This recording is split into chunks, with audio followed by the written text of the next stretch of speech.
I'd like to call to order today's Planning Commission meeting. Roll call, please. Weir. Here. Cottle. Here. Yannick. Here. Hallett. Here. Chrisman. Here. Let's stand for the Pledge of Allegiance. Pledge allegiance to the flag of the United States of America and to the republic for which it stands, one nation, under God, indivisible, with liberty and justice for all. Chairman, real quick, I just noticed this. Can we add agenda item right after the pledge for citizens' time? This was inadvertently left off. Yes. All right. Are there any citizens wishing to address the Planning Commission today? All right, we can move on to the agenda item. Next item is minute approval. Do I have a motion to approve meeting minutes? So moved. All in favor, say aye. Aye. Aye. Second, I do need a second, okay. Second. Second, okay. All in favor, say aye. Aye. Aye. Right, and next agenda item, a couple things. First item is comprehensive plan discussion. Yes, so we are on packet page number 5. What I wanted to do tonight is for our newer members or those who might not be as familiar with comprehensive plans, I wanted to put forward this document to just briefly explain what the goal is, what we're looking to accomplish, and why they're important. Also, how we want to go about doing the update to the comprehensive plan. The comprehensive plan is a statement of policy and intent about the future growth and development of a community. So our last approved comprehensive plan was in 2008, and you need to generally update it every 5 years with an approved plan.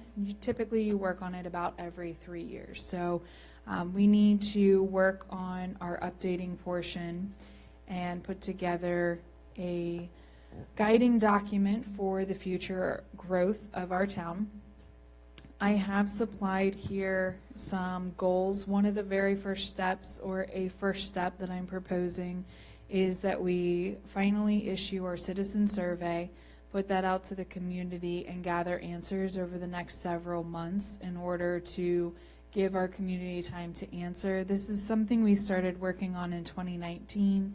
So I know some of you may be familiar if you had followed along at that point in time. So what we're looking at right now is, you can read this document on your own time if you would like, or if you have questions, if you've already read it, please let me know. But it's just how a comprehensive plan should be used, your vision, your review, drafting, building, and then a framework. So I've put together a draft citizen survey. This was done in 2019, and it's going to start on page 8. But at the bottom of page 7, some of the guiding thoughts and rules that we had thought of and what we've taken from professionals in the planning world when it comes to, putting out the textbooks, putting out the papers and such, is these 9 rules for the citizen survey. And so if there's any questions regarding the quote-unquote rules, I can go through them or we can discuss them. Otherwise, I'd like to jump right into the citizen survey and the questions that are proposed. What page are the goals? The rules are on the bottom of page 7 of the packet. I'll just go through them real quickly. Number 1, identify why a survey is needed and what it is intended to do. Number 2, determine how much your community is willing or able to spend on the survey. Number 3, put a team in place to analyze the results when they come back. Number 4, identify the target population and sample. Number 5, determine how many people should be surveyed and how to reach them. Number 6, ask the right questions in the right way. Number 7, ask the right person. Number 8, test the survey and adjust if necessary. Number 9, conduct the survey, check for bias, and interpret the results. So this is something that was pulled from literature in the planning world that we put together. However, what I want to kind of talk to you guys about tonight is in 2019, if you scroll to the next page, we came up with the following survey. The Planning Commission and staff at the time developed this survey, and what we had considered is the funding we had at the time. And so we wanted to put out an electronic survey, but also provide paper copies that we could mail to residents if they were requested. We could have them available at town hall, or we could do a postcard type mailing alerting people to the survey, where they could find it, how they could get a copy. We came up with these questions. We adapted it from the town of Luray's citizen survey that they had just put out. And some of the things that we kept in mind is, on a low budget when it comes to survey, you don't necessarily have the capability to place barcodes at the top of every survey and send them to every single household, keep track of them, scanning them in, and documenting in that case. But what we could do is we could make this survey more accessible to our community, all of our citizens, business owners could answer, and we could get a wider range of answers, so we kept it a bit more generic. Again, we can talk through all of this tonight. If there are differing opinions, now's our opportunity to change it. So if you'll just take a couple moments to read through the survey questions and how we proposed them. We did allow for the filling in of the bubbles. We also put in some write-in answers. We did several yes or no's, and we did rankings. So if you guys don't mind to take just a couple minutes to peruse through those 19 questions so we can go through them.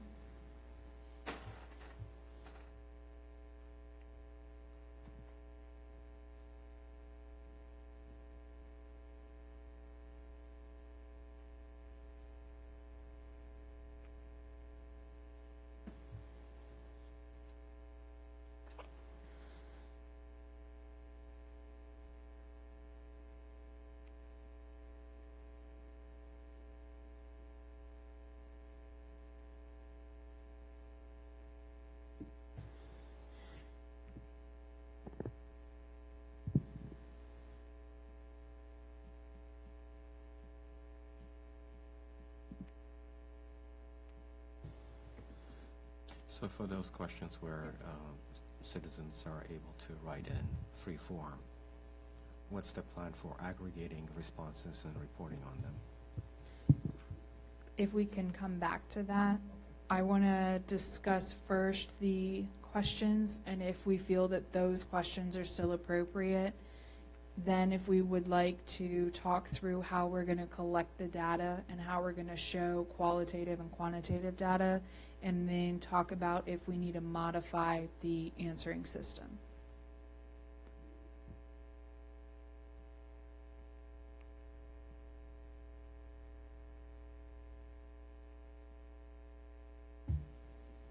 I mean, Emily, I think the way you broke it down with each section having a comment section at the end, I think we'll be able to cover pretty much everything. I don't see. So why don't we start at the top with the very first question.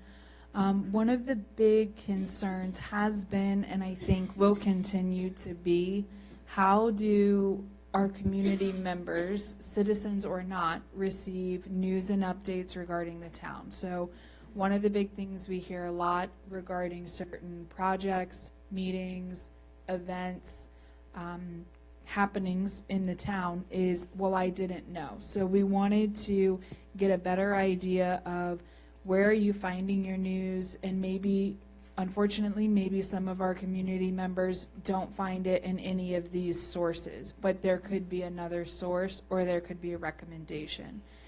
So here we were hoping to show our data, and here's what's working for the community, here's how it's being answered, here's the number of participants who use these different platforms, but also in another angle, in more of a qualitative version, we also would like to show here's other ways we can further our services and we can better expand what we currently have going on in communication. So that's the first two sections there. So, Mm. question. Yes. How are we going to go about determining preferences? Is it based on how many people, if they, you see, based on the responses, if we know that most residents are getting their information from the town website, is that going to lead us to conclude that's the most preferred method? We can certainly add another box in here that has a ranking of preference. We could also put another comment section of their preferred method.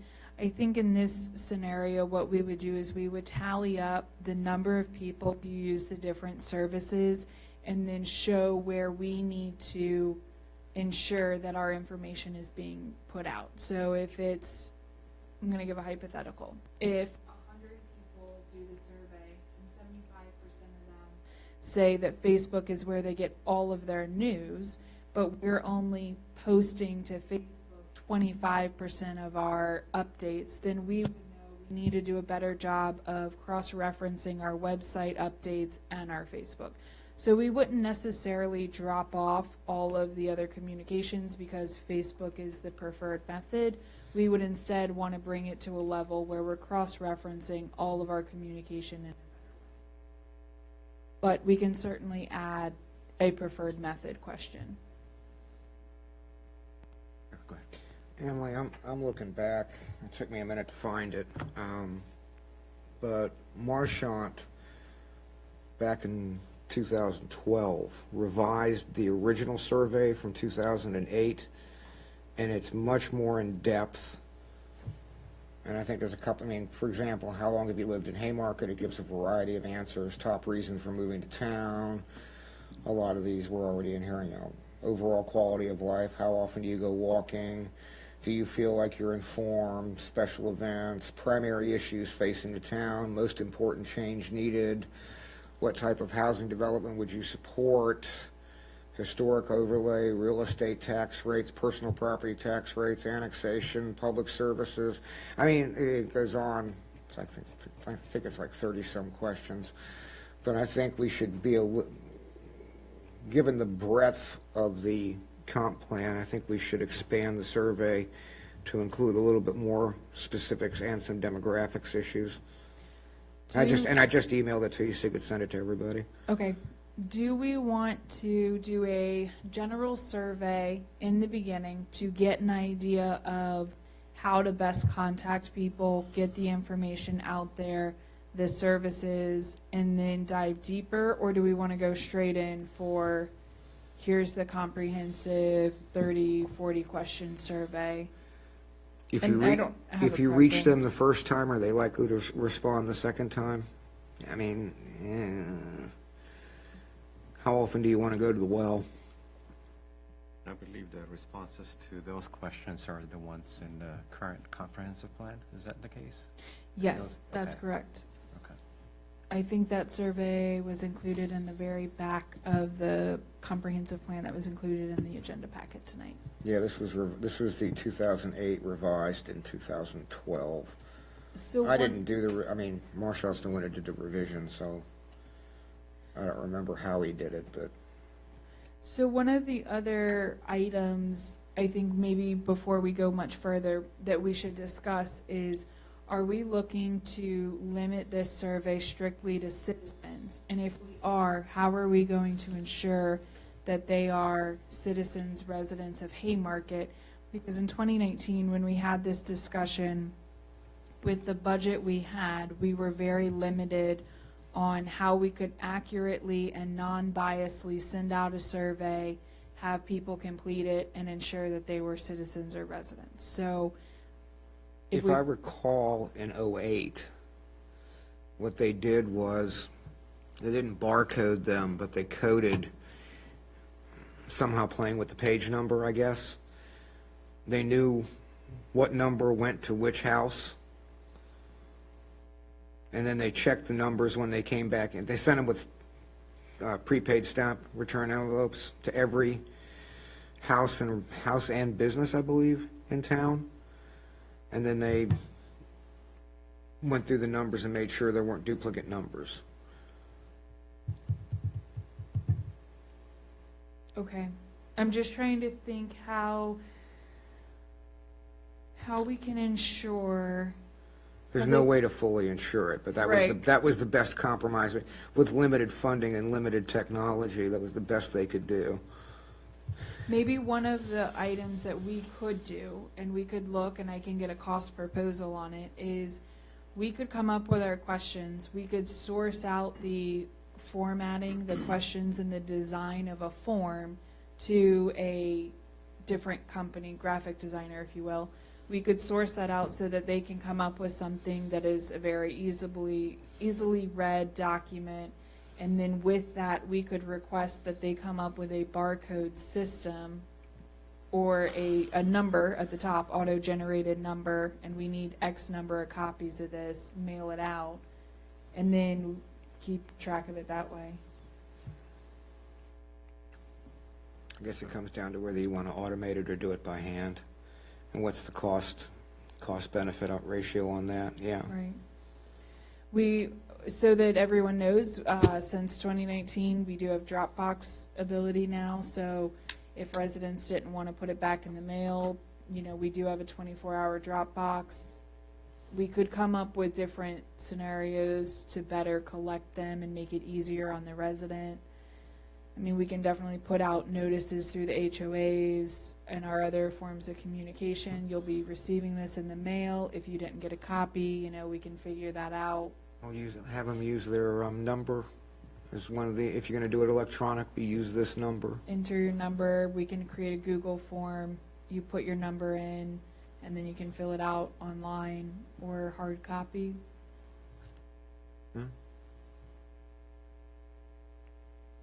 Million ways to skin this cat. I think one of the things to be cognizant of is the length of a survey. Because first thing I do when I get a survey is I look and see how long it is, if it's going to be worth my time to fill it out.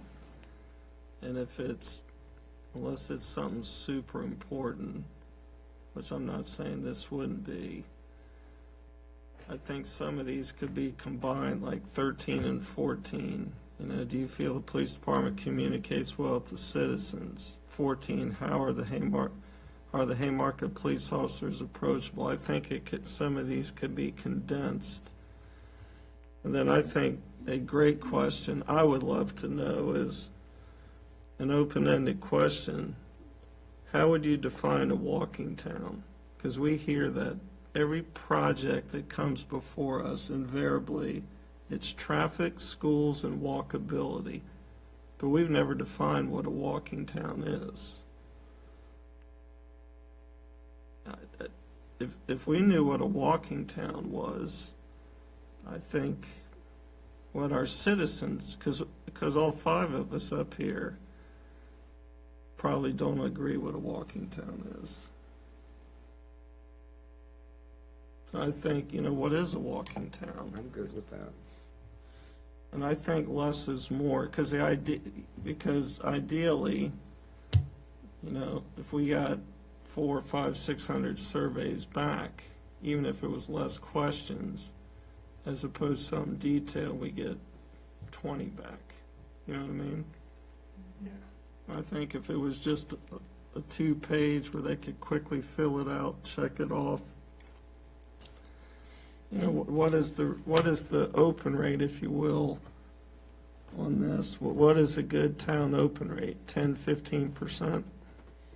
And I think that was why we did take the original survey into mind, and we pared it down to these 19 questions, with the last question being, if you chose that you live here, please provide only your street name, in a way to kind of determine who lives in the surrounding community, who lives in town. And certainly you can write, I live on Washington Street, and you can come up with a street name, and so we'd have a little bit of undetermined accuracy there. But we tried to provide it in a quicker method of just selecting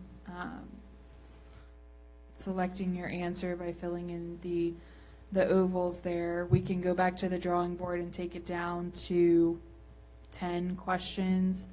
At the time that we did this original 2019 survey, there was a big part of having the police department and town safety discussion in there, so that's why you see more questions directly on the police department. They were looking for some feedback at the time. But this is a comp plan review, not a PD review. And so 1/3 of your questions being on the PD and not on the development of the town or the plan for the town seems awful heavy to me. I understand.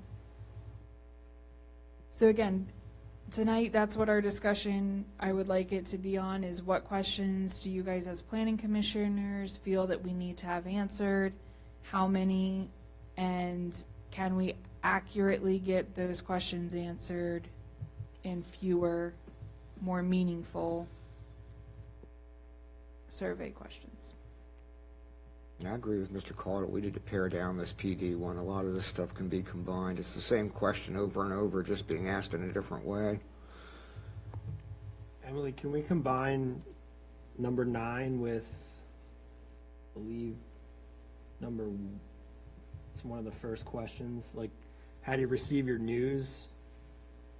And Or just combine it with 7. Do you attend the town meetings or watch online? yeah, Mm-hmm. yeah. Yes, no, online, other. Yeah. So are the questions and responses meant to influence the comprehensive plan? Are we supposed to take into account residents' response when updating? I'm assuming, Yes. right?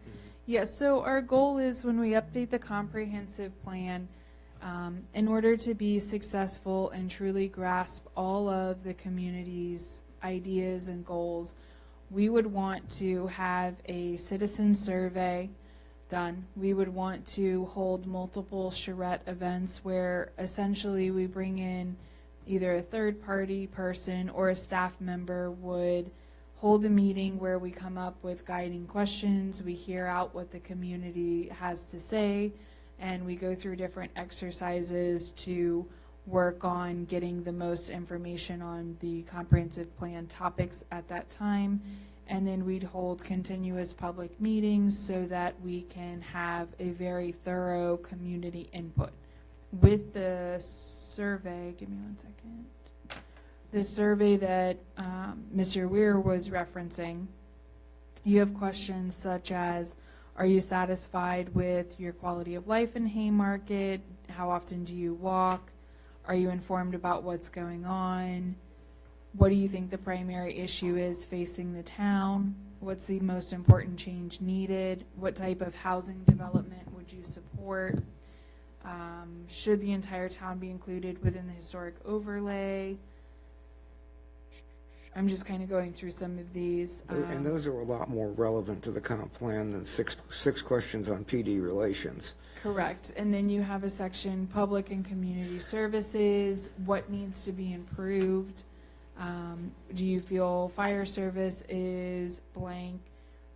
Police protection in your neighborhood? Do you feel the town police service is, but those are kind of the only police questions. Then you go into, do you feel that your neighborhood is safe?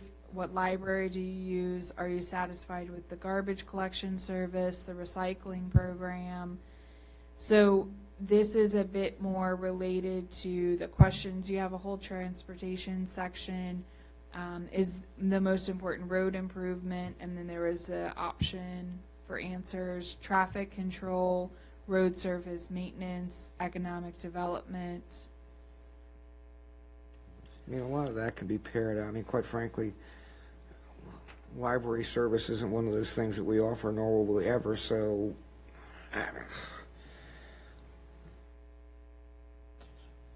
I personally, I think what I would like to do is review these questions, review the questions that were previously sent out, and then provide input to you and to the rest Okay. and as to what I think should be included, right? And I think everyone can do the same, and we go from there.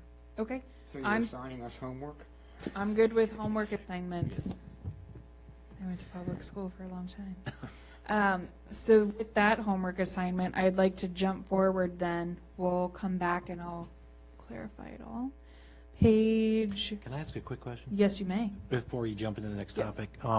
For part of the homework, I'd like to know what's the town going to do with the information So, when you get it back? All this information's coming. What is the purpose of doing the survey? so that's, Because I'm looking at it as, you can ask all these questions, but if these questions aren't tied to either the town budget or the town, I think all these questions need to be tied to, have a purpose in being asked. And that all ties back to what can the town do with the information. So, like, if you get a lot of responses back to say, town's visual attractiveness, let's say 90% of the people say below my expectation, but they don't provide any answer, any other explanation, what are you going to do with that information? so. And what does it tie back to? Why are you collecting it if you're not going to, how you know to do something about it? So I would want to know, what is the purpose of the survey? So I guess you're going to explain that? Yes. Okay. So jumping ahead to page 17, you'll see the table of contents for the comprehensive plan. So the goal is to take these answers, this community profile survey, you'll see that as page 5. It's under the community profile. So we take those answers and we create we learn about the demographics, we learn about who our community is in the survey, but we also learn what they think, and then you see the topics that go down in the table of contents. What do they think about the land use policy? We're going to skip ahead on some of the environmental things, transportation systems, population growth, community attitudes. So all of the survey results are included in the comprehensive plan.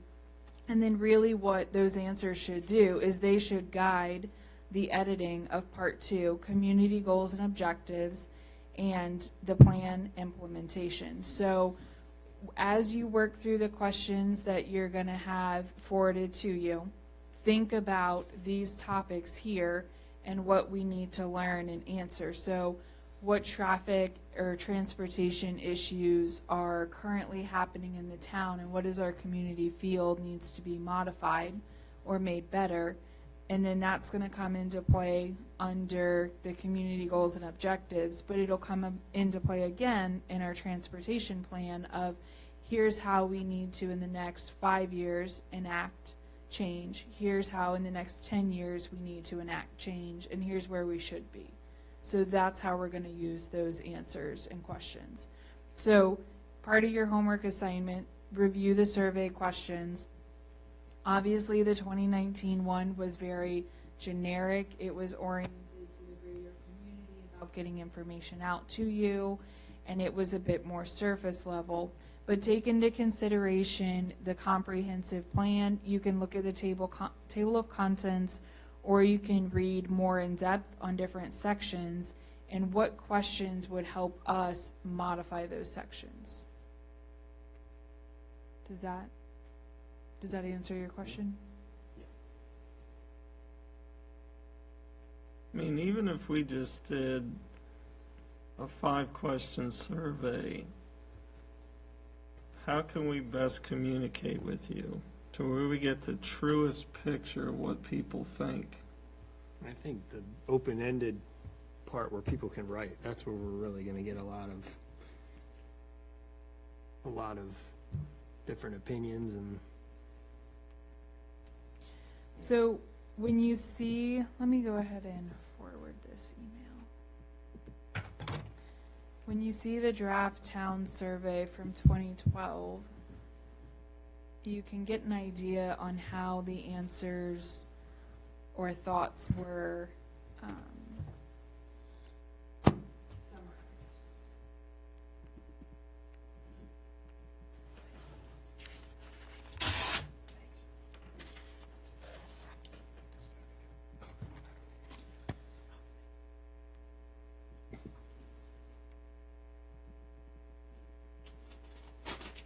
Even Marshawn admits there's the opportunity to consolidate and refine the questions. I wholeheartedly agree. Marshawn was the planner at the time, right?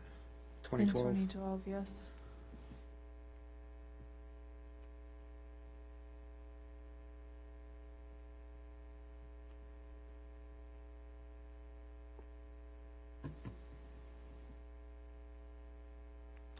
So I forwarded on that survey, and so what you'll see is, for example, the first several questions, you have options, and you're highlighting or you're circling what your answer is, and several of them will have comment boxes where you could select a other answer. For example, should the entire town be included within the historic overlay district? And it says provide explanation. Yes, no, and then comment. Real estate tax rate. Satisfied, not satisfied, comment. So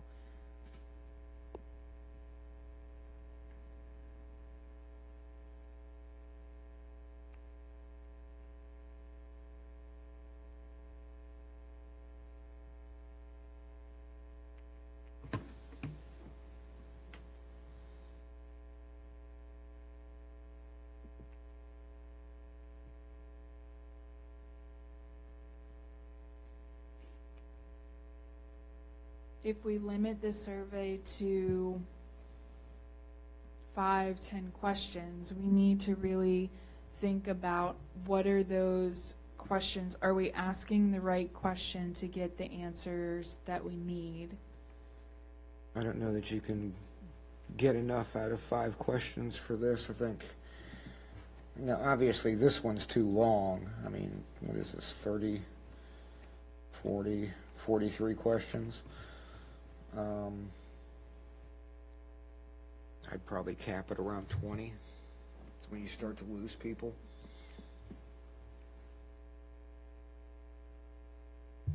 But then again, I think you can combine a lot of these questions into one. Yeah, 7, 8, and 9, you definitely can combine, like you were saying, Bob. 7 and 9, but I think 7, 8, and 9 you can combine into one question. Just put the answers, choices.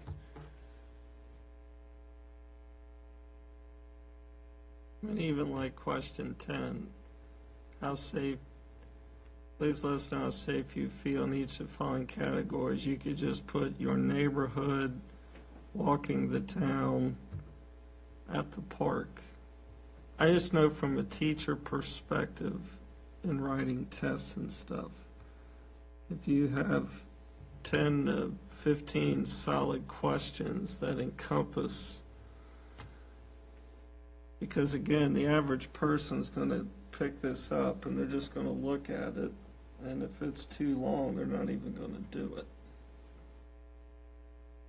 I would add on to that also that I would want to know about your survey analytics. How are you going to analyze this data? Because you've got basically three kinds of people when they answer surveys. Those who are very disgruntled always answer surveys because they are unhappy with whoever's response, so they want to put their 2 cents out there. Then there's those who absolutely love everything and they're going to want to put their answer. And then there's those in the middle ground. Those are the people who you really want to get to, but you don't get to them in most surveys because they've got life to live. They've got kids to raise. They got to put kids to bed. They got all this stuff to do, and they don't want to answer long surveys. That's how you got to figure. That's who you got to get to, though. The 2 outliers, the disgruntled and the overly happy, you're not going to really get a clear picture. It's that middle group. So when you ask these questions, who are you? First of all, how are you going to analyze it? So you might have the person that will come in and answer the entire survey one way straight down, because they don't have the time to put into it. Are you going to be able to, with your analytics, factor those people out? It's like when you come up with an average, you take the way outlier here and the way outlier here, and you toss them out, and then you do your average. Are you going to have is the town going to have a professional analytics team look at the survey results, or is this going to be just something that we're going to do together and figure it out? Because there's a lot that goes into a survey to get a real accurate picture. It's that middle group of people you want to get to. So I think that's a great question for the commission to answer. I think it's a great question for our town council liaison to take to town council Thanks. and discuss. And it kind of goes hand in hand with if you barcode and we keep track of every survey number and whose house it goes to, you've already created a bias. So you've created a bias because I know, or staff knows, who at that house, how they're answering, because I know that survey 1 went to Mr. Weir's house. So in a way, you've created a bias, and when we read through the importance of surveys and community input, you want to try to, you know, not have bias. You want to try to get the most accurate read. And so that's kind of why I was asking, what do we want our format to be, and who do we want it to be accessible to? If you spend high dollar money, you will have a survey who you won't have bias. You have a third party company run it, and they're going to come back to us and they're going to have the analytics and they're going to say, here's everything we found out and here's how we did it. And you definitely pay for that. If we do a grassroots effort and we put out the survey, we have a barcode system, so I know that I sent out 454 surveys to every household in Haymarket, and I received 100 back, but I can't link it to the house. We don't have to link that. it to the house. You just have to make sure that each one is, So we can come up with a form that maybe has a raised seal, so we know it's not duplicated. So we have or you just ways. number it, but you don't keep track of who you sent it. You send it to everybody, but you don't track the number by address. Certainly. So then, I think then we let's So you don't know if you're getting a business one back or a homeowner's one, Right. which is fine. And maybe, you know, maybe we want to keep the business separate, the homeowner, so the business is blue and the homeowner is red, and we just filter. But then it comes back to when we do have them back, if it's not electronic and it's hard copy, that falls on staff and commission to read everything and then input, and then to some degree you're going to have a human error, right? Did I select the right box as I'm inputting it? So all good questions, and I think that's part of where we need to start is how do we want to send this survey out? Yeah, electronically or by mail? Or We if we just send have- it, if we send it out with a number and they do it electronically, so that they've got the survey sitting in front of them, so they know what they're dealing with, punch your code in, and then, here are the questions, punch your code in, and but somehow you gotta convince them that we're not tracking their code. And there are systems that we can again pay for and fund that can put the survey out. There's also free systems, which you'll see the format of the 2019 survey. That is Google survey, I think, where they can go online and they fill that out from Google Forms, and then it tracks all of the information and data, and then we can print the reports. Well, you guys have used SurveyMonkey before, haven't you? We have. Because that generates a report, I thought.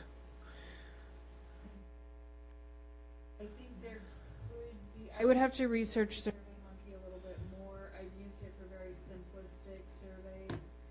There could be an option to do a small paid fee and get different levels of reporting.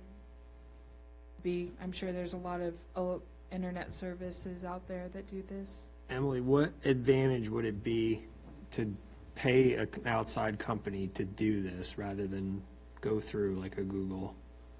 To pay an outside company, the town will be able to come back and say, we've hired a third party, we've given them our questions, and they've done the work for us to ensure that we don't have a bias on the survey. Okay. They've done their part to ensure that we're getting accurate, feedback. We don't know who's submitting what feedback. They're going to give maybe more detailed reporting. But it also depends on the questions we ask. Okay. It removes personality from the, well, in theory, it removes personality, but we'll still get accused of it. But it does give you, a position where, look, the results are what the results are. Right. We didn't skew them. Right. We didn't tally the numbers. I have enough problems with that in this world, but I just got to sell it to the town council in terms of It might price. also provide a little bit more of a hands-on approach that company is able to get out there and do a better job of, reaching the residents or the business owners. is the cost like minimal or we do? If it's of interest, I can research costs and take it to the town council for their work session in November and definitely talk to them about it. With all things, you're going to find a high, a medium, and a low ground. around on cost. So I think it just comes down to, I think to be fair to the people of Haymarket, the most unbiased way of doing it is I'm in favor of, but at the same time, I don't want to break the bank for the town either. I think you almost have, because we don't have a comprehensive email contact list for the town, for all of the residents. I think your initial notification has to go out by mail, essentially to resident / occupant, and hope to God that they take the letter and access the system. Now, whether they will or not, we had surprisingly high turnout in 2008 on that. I mean, I think the return rate was something like 37%, which is unheard of in surveying. It's a shame we couldn't have done this a couple months ago. Could we have somehow tied it into the election and had a survey for the town at the general probably election? not with the election, just because they keep it so very, you have to keep it very structured. They can't be Okay. filling out extra documents, questions, things like that. Yeah. We can certainly do a postcard mailing. Hey, coming up soon, you'll receive this survey in the mail. Here's what it's going to look like. Here's a email. You could go ahead and put your email in. We can notify you electronically.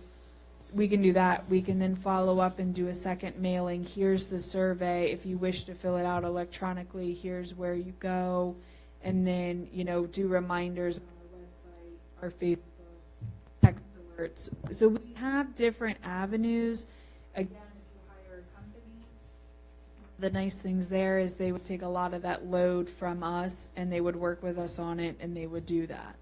They would have timelines, they would follow up.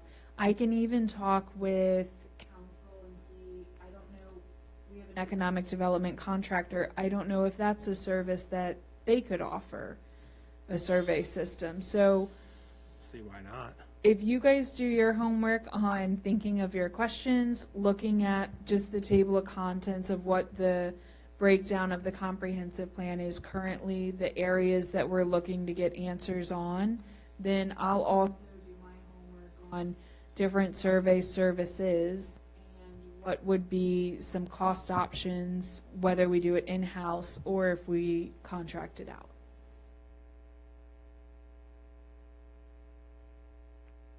Sounds like a plan. Does that Yeah. sound like a plan? Yep. With that, can we discuss doing a work session for our next meeting to discuss the comprehensive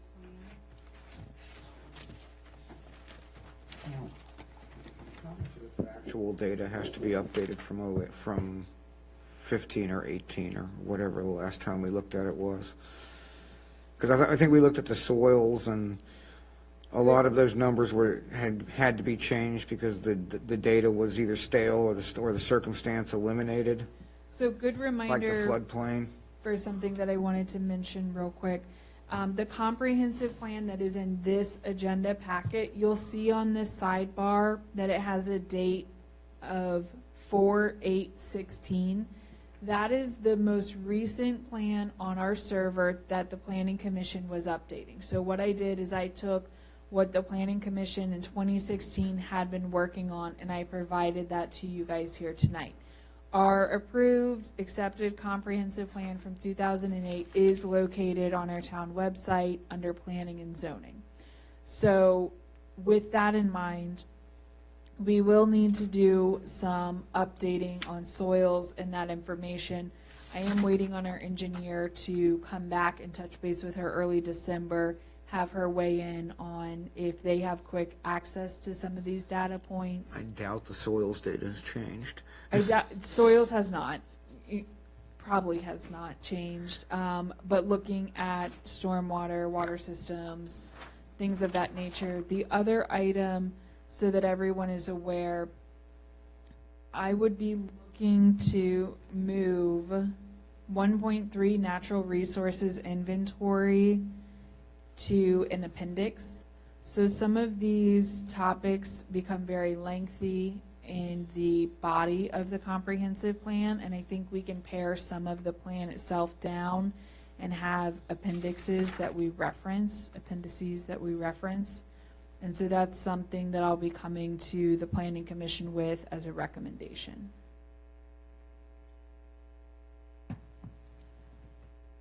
Wouldn't you want to do that after you've done the survey and analyze the survey data? Certainly, yes, Right. that's next year. I'm just letting you guys know that when you look through your topics here and you see, for example, natural resources inventory, that don't linger on that too long, because that's probably something that will move to the appendix.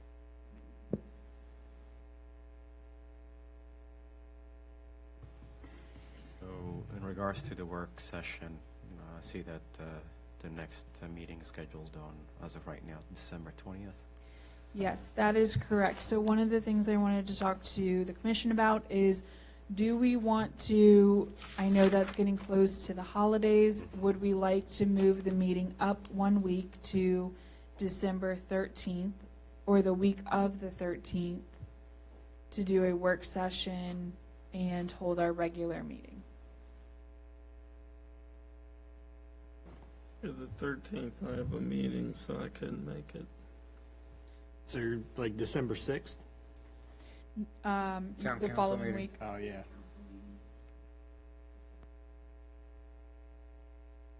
I mean, I can make December 20th. I don't know about others, but considering that it is a holiday week, Every day is a holiday for me. oh, what was it? I'll make it work. Every day is a holiday for me lately. The only days that I can't do it in December, hang on a second. I mean, the 20th works for me. I mean, 20th is fine with me. I also don't mind moving it around. The only days I can't do are, How about for the staff, Emily? the 7th, the 14th, and the 20th. Those three Tuesdays I can't do. So if everyone's good to leave it on the 20th, that's fine. I just wasn't sure if people had travel plans around the holiday season. Bah humbug, I go nowhere. So 6 o'clock, we'll do like the 6 to 7 workshop again. If that works for everyone's schedule to do the 6 p.m. Does that work? I take it you want to refine the questions down at that point? So what I would like to do is at the 6 p.m. meeting, I'd like to refine the questions. I'll bring all the information back regarding the surveys, different options. Before that, though, I will talk with council and get their buy-in so that we aren't wasting time going down an avenue that maybe can't be funded. Okay. I don't think funding's going to be an issue. I think you could arguably, if we're going to do it online, make use of, and since it involves tangentially stormwater and other stuff, we could justify it under ARPA. Okay. Are there any questions on the homework assignment? So, on the 20th, again, this is my opinion on this, but instead of discussing what should be included, excluded on the fly, I think it would be ideal if we can send you what we believe should be included prior to the work session so that we can have one comprehensive list and we can go through them. Yeah. Yes, if everybody could send their notes by December 8th, that's a Wednesday. You will, of course, ping us and remind us. Yes, I can send you Monday weekly reminders from now until the 8th.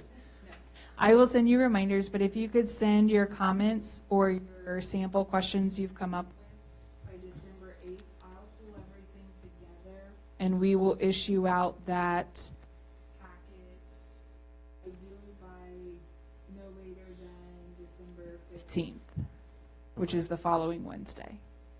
Yeah, that worked well with the ZTA last year. Like just sending you. It was December 8th. And I will send reminders. Do you guys need 1 week before, 2 weeks before? 1 week should be fine. Is that good? Daily 1 week before. I'll send you reminders. Are there any other questions on the comprehensive plan discussion? Also, if you see some of your neighbors, ask them maybe how they would prefer to respond to a survey. Get a little bit of neighborly input. They'll be the ones answering as well as you guys. Okay, our next agenda item is the 2022 meeting schedule.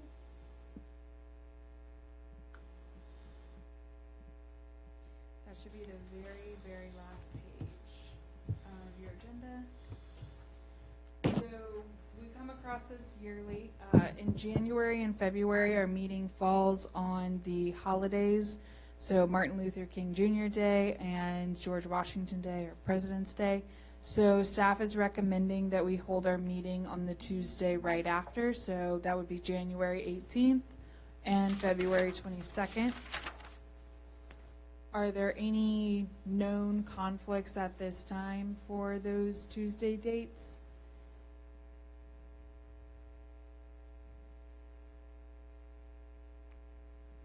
We can rediscuss the comprehensive plan work sessions at our December meeting, and we can adjust accordingly, but we would like to have a motion to generally approve a schedule tonight so we can go ahead and post it for the next year.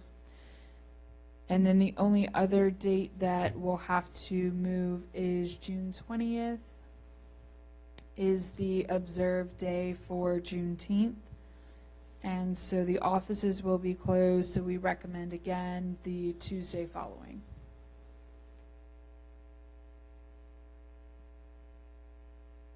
I know that's pretty far out to plan, so. Okay, if there's no comments or suggestions, then there is a draft motion for a commissioner to make. There is. Where would that be? The very, very last page of the agenda, Okay. page 139. Okay. I move the Town of Haymarket Planning Commission set the 2022 meeting schedule as presented. Do I have a second? Second. All in favor, say aye. Aye. Okay.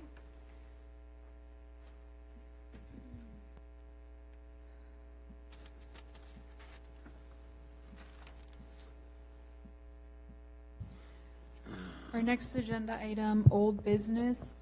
The town council is working through the zoning text amendment discussion. We held a public hearing at the beginning of the month at the town council level. We have come up with some questions and items to work on with the overall amendment proposed. So I will be bringing back some of those modifications on December 6th, regular meeting. We also will be working on updating all of the formatting, and so that should be presented to the town council. If there's any outstanding comments or questions from the Planning Commission regarding the ZTA, please let me know. Also on old business, the McDonald's SUP for the second drive-through, we approved that several months back. We will be having a pre-construction meeting tomorrow at 1 p.m., so I'll have a better timeline of when the McDonald's is going to go under construction. It will be closed for a little bit of time while they work on the exterior parking lot improvements. Again, I will be posting that information tomorrow afternoon. Also, Crossroads Village Center had an approved site plan from 2019. They will be moving forward with the grading portion of that site plan while they're working on other updates. That pre-construction meeting will be this Thursday, also at 1 p.m., and I'll have a better timeline for their construction, when we can see the temporary entrance going in. There will be large trucks going in and off the site, so we will see dirt moving there very soon as well. Other old business, Van Meter properties right down here on Washington Street as you head east. They will be going to the building permitting department for the townhouse structures here shortly. The Carter School has been approved. They've met all of the outstanding engineering comments that were issued by our engineer Katie. And the front retail portion has not been changed since that's currently just going to be a pad site right now. Is that the one on the east end that's currently not graded, or the west side? The west side. So Carter School's approved but not graded yet, correct? That is correct. Okay. They will be doing their work separately Oh. of Van Meter. But that's all calculated into Van Meter stormwater. Yes, yes, they did the overall stormwater plan for the property and had that approved. I had a resident from Long Street complaining that he thought they were going to build a retaining wall on the backside, not a berm. They are building a retaining wall, and the town will be following up with the Van Meter properties regarding some stormwater issues that we had with our most recent storm. There was a heavy storm that came through, I believe it was Election Day, and then a couple days again later, and there was a good amount of flooding, so we will be having an on-site meeting with them to go over the berm, the height of the berm, the retaining wall, the stormwater issues on Hunting Path, the removal of one stormwater inlet on Hunting Path Road, as well as the next steps forward on ENS and when we can expect a final on So ENS. So the retaining wall is going to be below the berm, or? To be determined. I don't remember. To be determined. As you look at it, the retaining wall should be on the easternmost portion of the property, backing up to Backing up the to Long Street. townhomes. Okay. Okay. That's what I thought, along the retention pond, correct? Correct. Okay. And so that everyone's clear, the retention pond itself will not be fenced in by the community.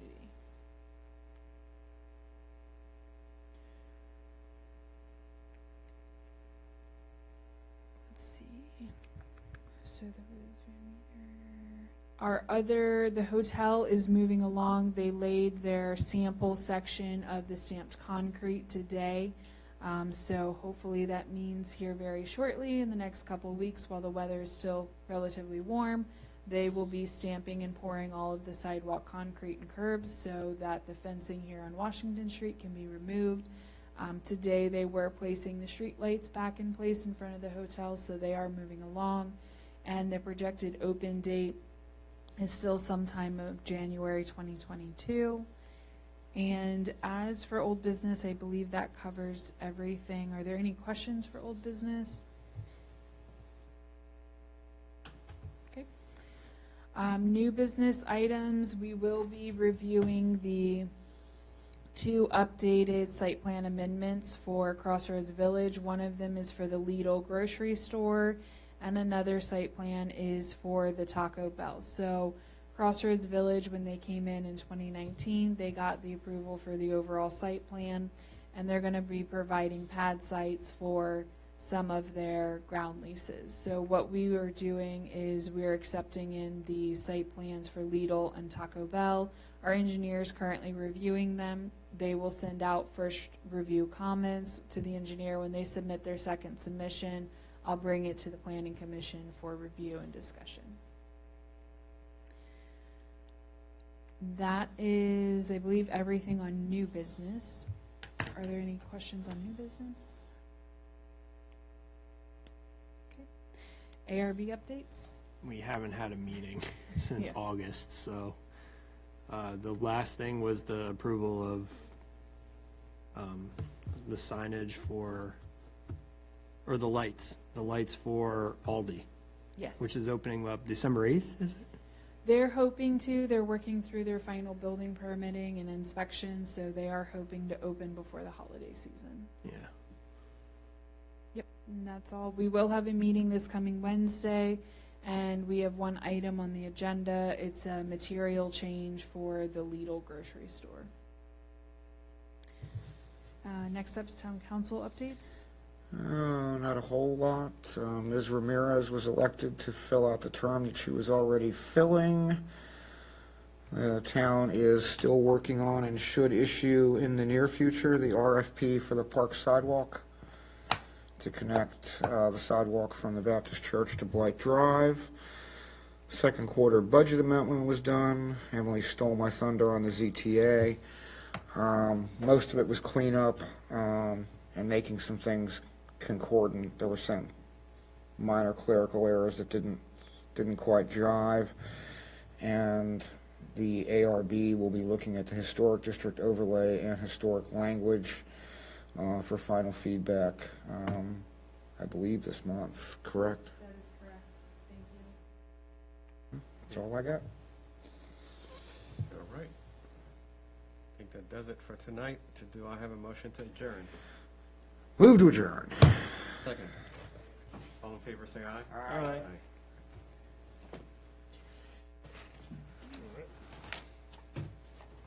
Emily, where do we stand on this?